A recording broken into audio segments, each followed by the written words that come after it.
The Ministry of Defense of the Russian Federation has published footage of the destruction of the Ukrainian command post with the help of a KA-52 attack helicopter. The armed forces used vortex-guided missiles for this purpose. And we have the visuals right now before your eyes. The war in Ukraine appears to continue, despite, however, a big statement having been made by the Russian Defense Ministry yesterday, stating that their military operations first phase has been completed.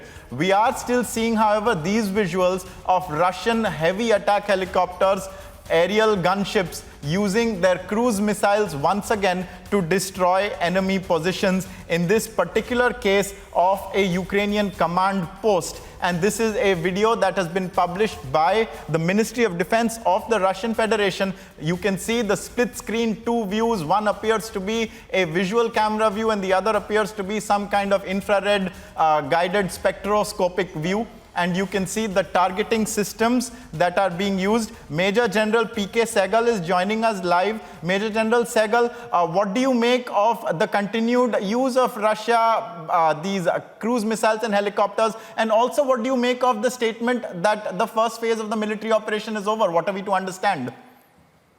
Apparently, Russia hasn't achieved its war aims as yet. Though they say the first phase is over, the initial military aims were surrender of the Ukrainian army, change of government, disarming the Ukrainian army, and denazification. None of these have been achieved.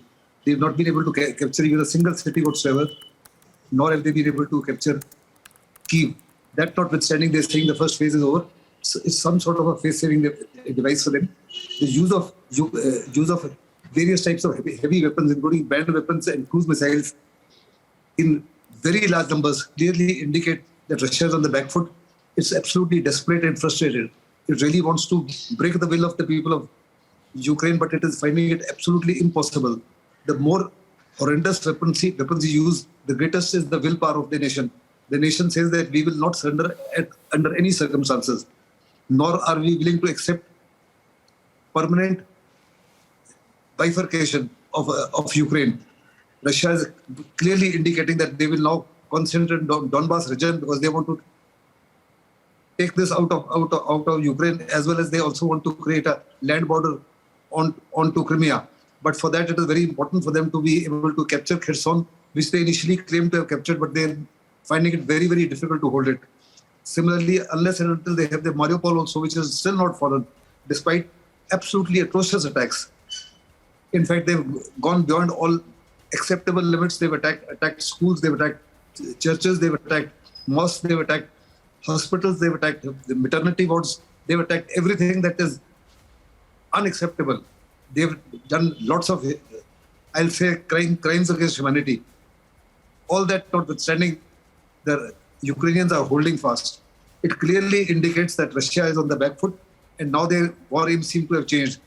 And their changed war aim appears to be to ensure that they have liberated those Russian-speaking, Russian Right, Major General P.K. Sehgal is of the view that Russia has not achieved its war objectives yet, and that it is going all out to attack civilian areas still. I thank him for joining us. Viewers, we know Russia is going all out with its large-scale military attack on Ukraine, and we've seen how Chernihiv has seen some of the worst devastation of the war.